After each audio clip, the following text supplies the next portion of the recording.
Hi friends, ఈరోజు నేను చూపించబోయే రెసిపీ రాగి పిండి, బియ్యం పిండి, సుజీ రవ్వతో దోశ. రాగి పిండిని వచ్చేసి 2 పెద్ద స్పూన్లు వేసుకుంటున్నాను.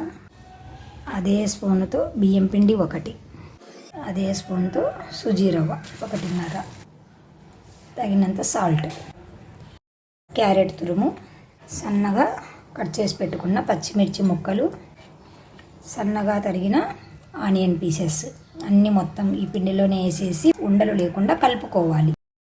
మన రవ్వ దోశకి ఎలా కలుపుకుంటామో అలాగా.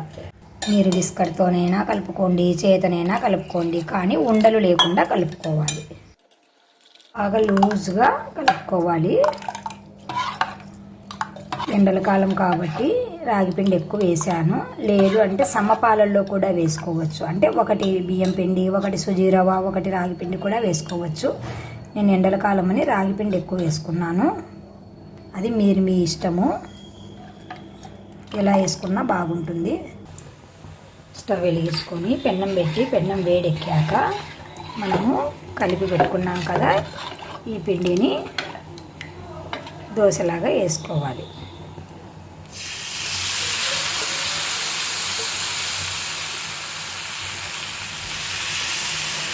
ఇంకా కొంచెం పలసగా ఉన్నా ఇబ్బంది లేదు, ఇలాగా ఉన్నా కూడా ఇబ్బంది లేదు. ఎండల కాలము ఇలాంటి రాగిపిండి ఐటమ్స్ ఎక్కువ చేసి పెట్టండి ఫ్రెండ్స్. పిల్లలకి, పెద్దలకి అందరికీ చలువ చేస్తుంది, ఎనర్జీని ఇస్తుంది. మనం ఫుడ్ సరిగా తినలేము కదా ఈ ఎండల కాలము. ఎండలకి ఇలాంటి ఐటమ్స్ చేసుకుంటే కూడా చాలా ఎనర్జీని ఇస్తాయి మనకు. గోల్డెన్ బ్రౌన్ కలర్ వచ్చేంత వరకు 2 వైపులు కాల్చుకొని తీసేసుకోవాలి ఫ్రెండ్స్. కొద్దిగా ఆయిల్ వేసుకోవాలి. ఇలాగా అంచులు కొద్దిగా లేస్తాయి, అప్పుడు మనం తిప్పుకోవాలి. చాలా టేస్టీగా ఉంటుంది ఫ్రెండ్స్, చాలా ఎనర్జీని ఇస్తుంది ఈ దోశ. తప్పకుండా ట్రై చేయండి ఫ్రెండ్స్. చాలా సింపుల్, చాలా ఈజీ కదా ఫ్రెండ్స్.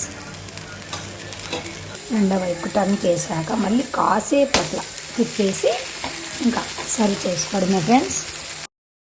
అంతే ఫ్రెండ్స్, చాలా సింపుల్ ఫ్రెండ్స్. మీరు కూడా తప్పకుండా ట్రై చేయండి ఫ్రెండ్స్.